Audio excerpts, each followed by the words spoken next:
Sconey. This man has been doing activism within Parliament and everything for 15 years, his whole life.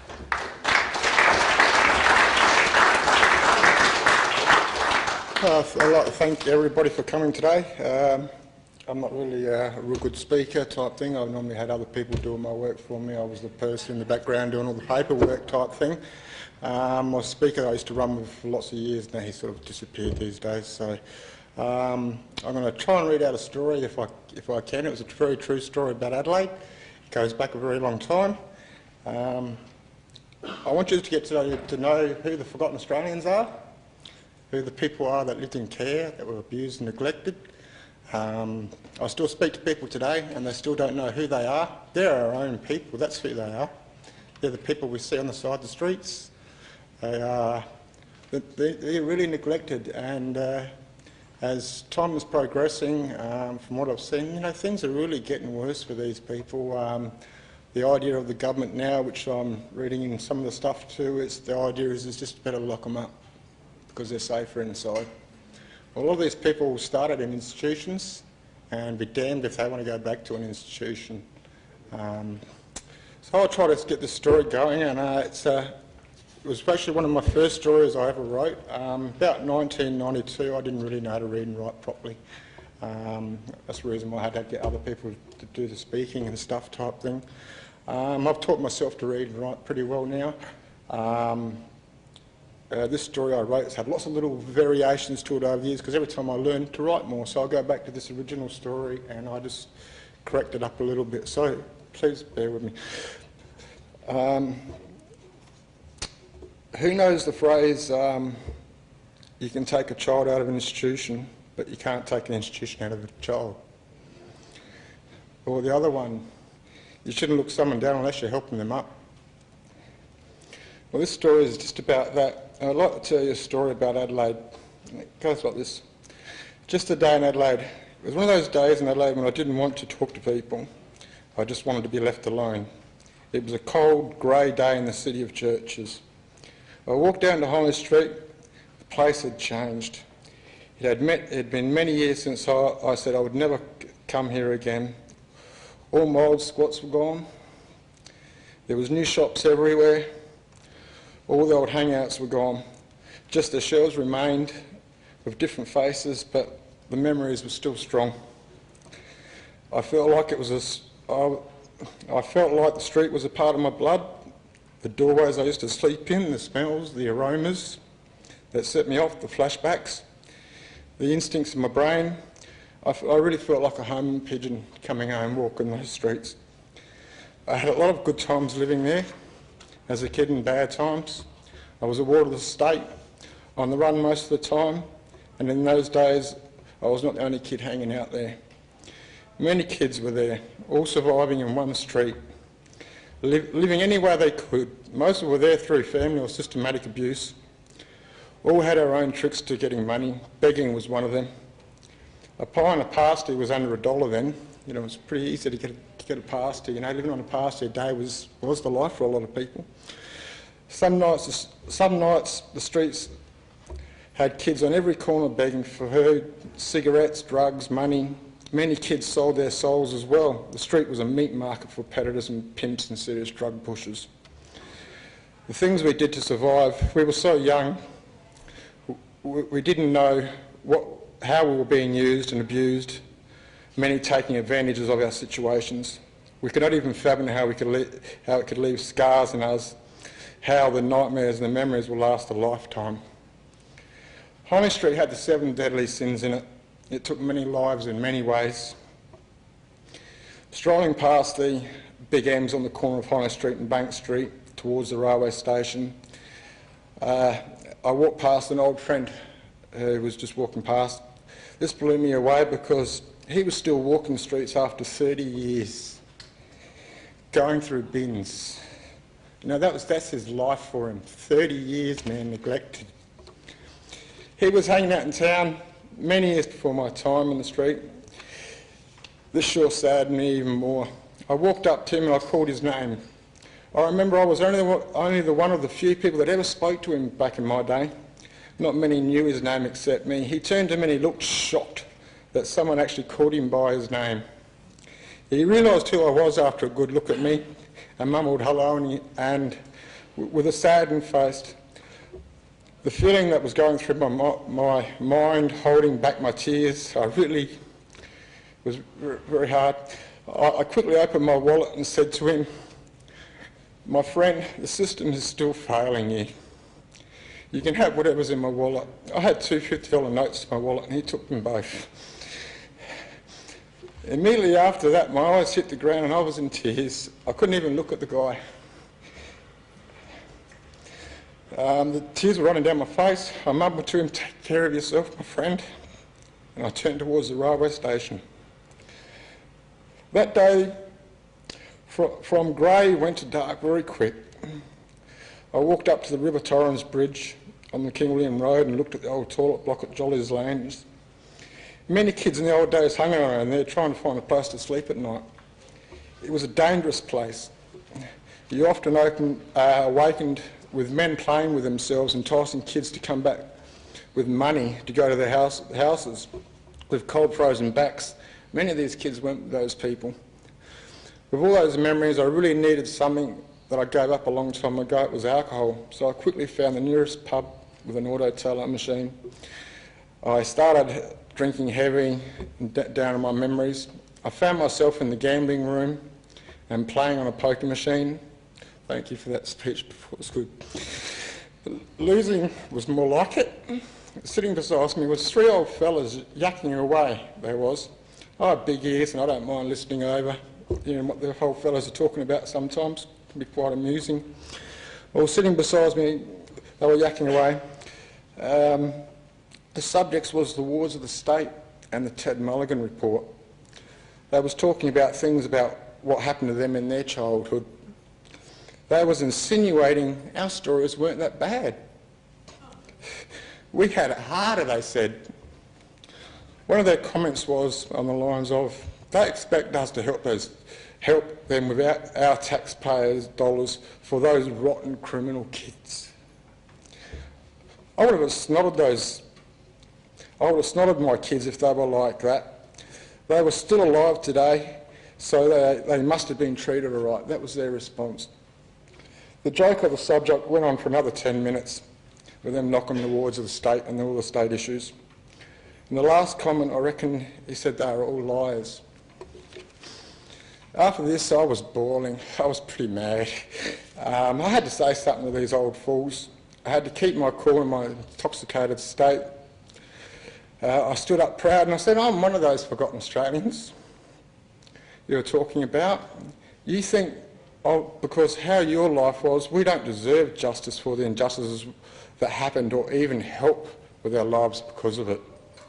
Your lack of understanding, shaking your head. Well, let me tell you something, fellas. Your generation denied what was happening to these kids you talk of. You closed your eyes and you let it happen. And you say you're not to blame as well. You're just idiots in my opinion," I said to them. "You should be ashamed of yourselves." I said, "Until you walked in my shoes and walked down the paths, you know little of our lives, so keep your mouth shut." I said, "You're here in the pub spending your government pension without obviously no worry in the world, knocking the disadvantaged and underprivileged." I told them, I was back in the papers in your days. It was in your face when you could have done something about it. And what did most of your public do? You closed your eyes, you looked away, or just abused us. Yes, old fellas, you are the blame, along with the government, church, other services that failed us. They shut them up real good. About a month later, I was in the city again, and throughout this time I was dealing with lots of people. And in this story, a lot of people are very self-centred, and you can't blame the people for how they're self-centred. But when you're doing overseas, you need things to get done, and some of these self-centred people really started slowing down our progress as we progressed along. sorry, I lost where I am. Their importance was slowing us down from happening. I was near a church, and I'm not really into religion that much. My friend goes there, and so one day I was nearby, and I strolled in there, and they actually didn't have a preacher at this church, believe it or not, but there was a temporary guy there, so I went in there and asked him a question. And he asked me, "What's my question?"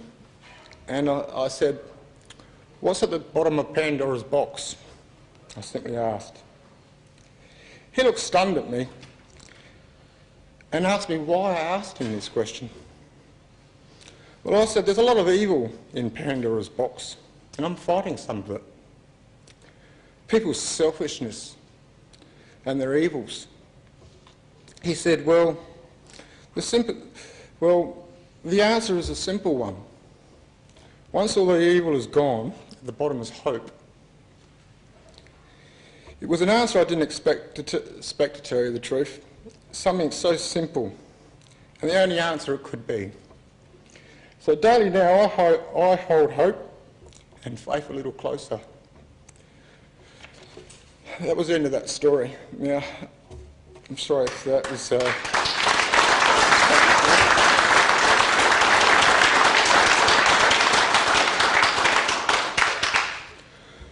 What a sad place when we forget about our own. I hope now everyone knows a little bit about the forgotten Australians. Over the last decade there's been quite a lot of inquiries that has happened around Australia, all about all the types of abuse and neglect. In these inquiries they implicated government, they implicated churches, and they implicated many organisations being involved in the shocking things of the past. It's no secret now. It's freely discussed.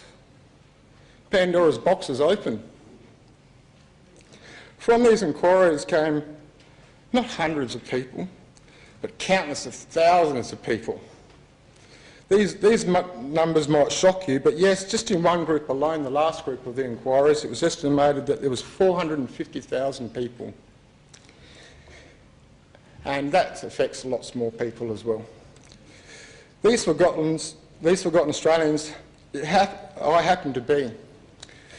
In those numbers is a lot of damaged people on lots of different levels. Many of these people need help with all sorts of things. Things most in society just take for granted. Some things just like getting ID for their benefits. Some of these people don't even know their real names, as they was given different ones when they were placed in care providers and foster parents. They had their names changed. They don't know who their names are. So how do you get a birth certificate? Help with dealing with family issues, like good parenting. A lot of people didn't have good teachings around them in their surrounding homes and stuff like that. So they weren't taught, like kids are taught things as they grow up. Well, they're now bringing up kids and they're broken, their families are broken. And society is asking, why are these families broken? Because you've got to go back. Many don't know how to take care of themselves, let alone anyone else. Lost family. When some kids went into care, many were separated from their brothers and sisters and their parents. Reconnecting them is of major importance. Social skills. When people look down all the time because of who they are, how do we expect them to fit into society? Plenty I know from this quest don't go outside at all. They've lost faith in society. They are disgruntled. They seriously never leave their house. Education is another. Many kids in care lack good education for various reasons. Reading and writing is a major concern for many. Relationships. After many inquiries, many families have fallen apart because people were living lives and they didn't know these backstories, and all of a sudden their partners were telling them these stories and they fell apart and their partners had to pick them up. But with the way the system drags along justice, it goes on for a lot of years. Lots of families died, lots of families separated. It was very serious. For some things of the past, It swallowed their lives. It reflected on their families. Drug and alcohol problems. Many used drugs as kids and have never stopped. I've found many who wanted to stop and start a new lives, but no doors are open for them to do this without being judged. The list is countless, to tell you the truth, of needs that plenty may have. Each person has their own individual needs and problems, because each person's story is all different, it's all unique.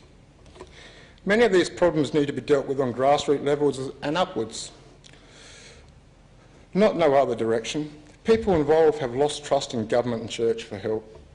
People have been waiting for such a place, non-government, non-church. Today around Australia, thanks to a lot of my overseas, I started Forgotten Australians as South Australian Incorporated, plus Forgotten Australians Pty Ltd. We were the first people in the nation to speak about the one-stop shop.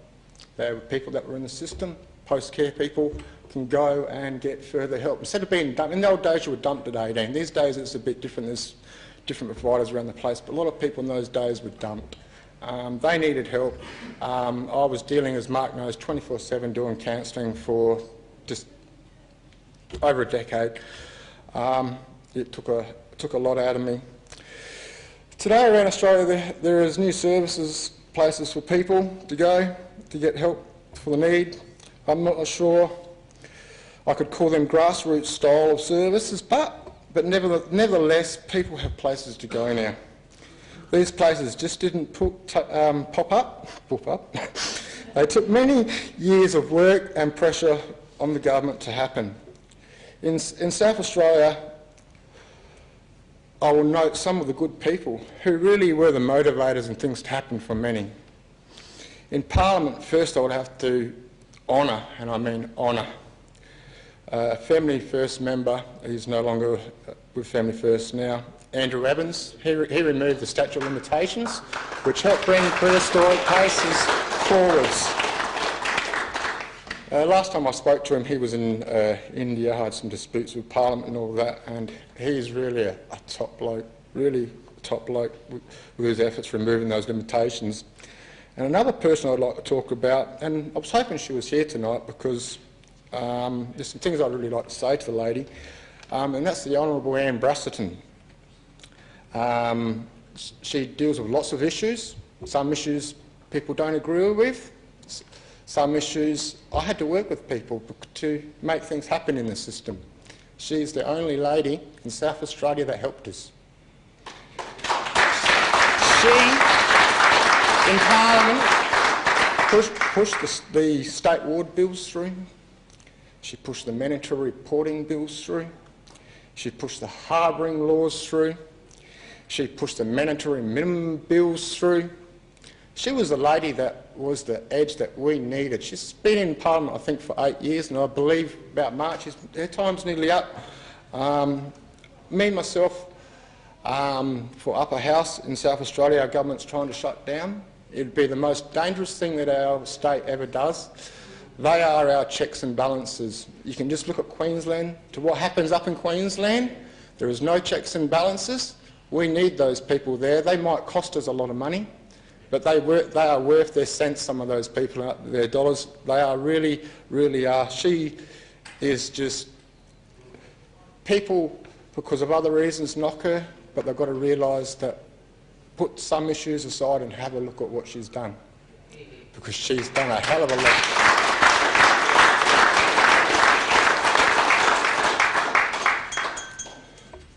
I'll get there. Just couple more pages, buddy. The one-stop... I must finish this because there is a reason why I'm saying this today, and I hope you understand at the end. The one-stop was rejected by the state government and the government from the start, but once the ink happened, it gave the government pressure to start coming to the table to talk on the one-stop shop. A foundation to work from. As the federal reports happened, the feds found they were forced at the table as well. So Anne Brasserton, for the knowing and the unknowing, I thank her very much. Believe it or not, the state government and the feds had to come to work with each other. This doesn't happen very often. We've got two governments that nearly refuse to work with each other on many things. It don't happen. that often. Once the ball started rolling, it was a domino reaction. Yes, the ball has rolled and rolled with some good advocates kicking it. Now for me, this leaves my part of my quest finished.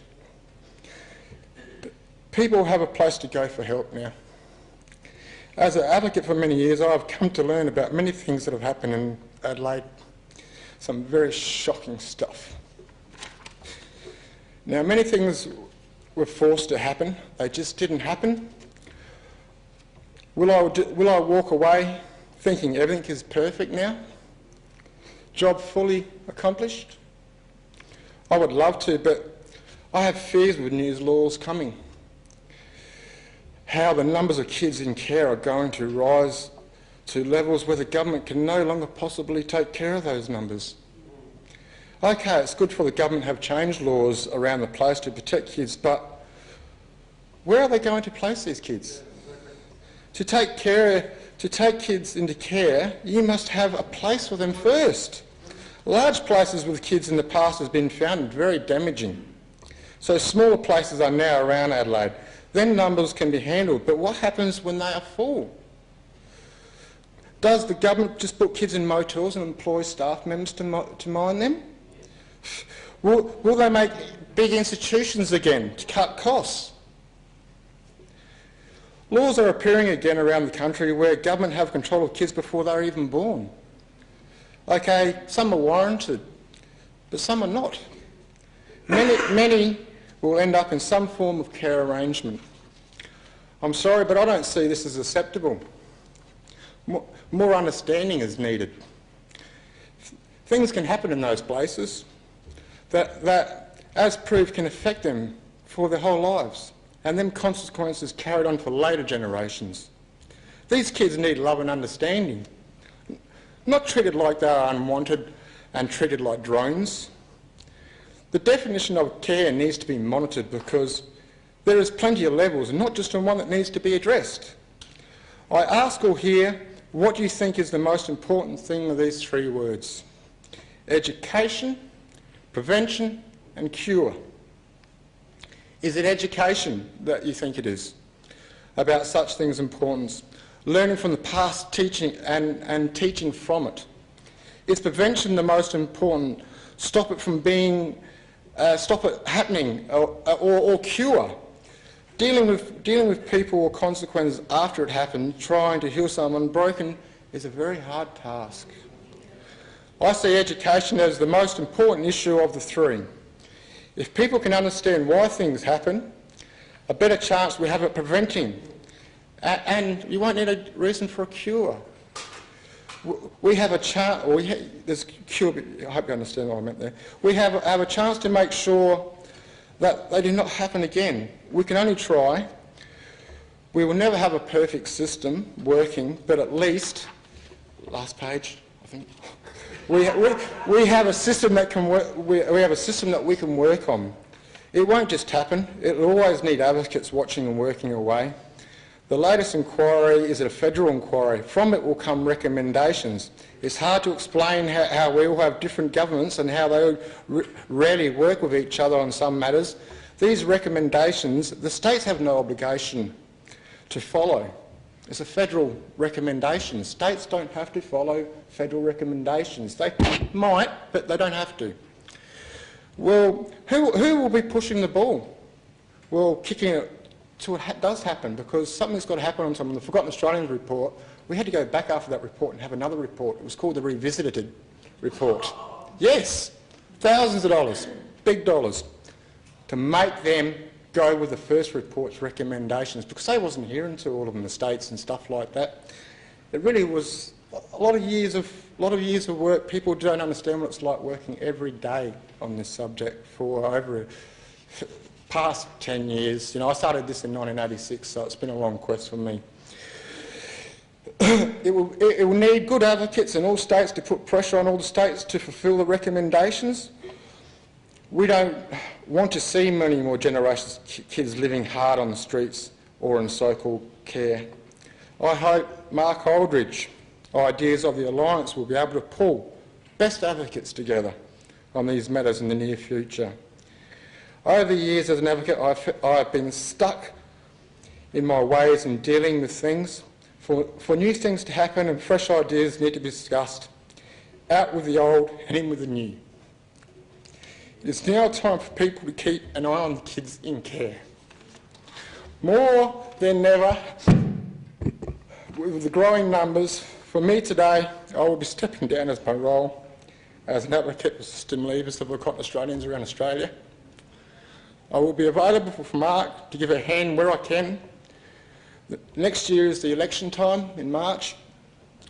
A few years back we did a Care for Kids rally, very successful rally, and I mean it was the best rally ever. It was fun, it was enjoyable, kids were everywhere and they were laughing. So that's what it was, most enjoyable. I have an idea to do it again next March. At the last rally we had lots of organisations. We've got roughly 3-4 months to get another rally happening. I would like to see the Alliance help with getting the other groups together. If you know organisations that deal with kids, carers, associations, disabilities, the whole lot, please start talking to them about it and saying we're going to have another big rally right before the election, because they're going to blanket all of these issues with other issues. It's up to us as a community not to forget our own, to stand up and make the biggest issue on that day. So I hope the Alliance is there to help everybody. The Forgotten Australians, it's taken my life. I will stop on that subject, the Forgotten Australians, but other issues.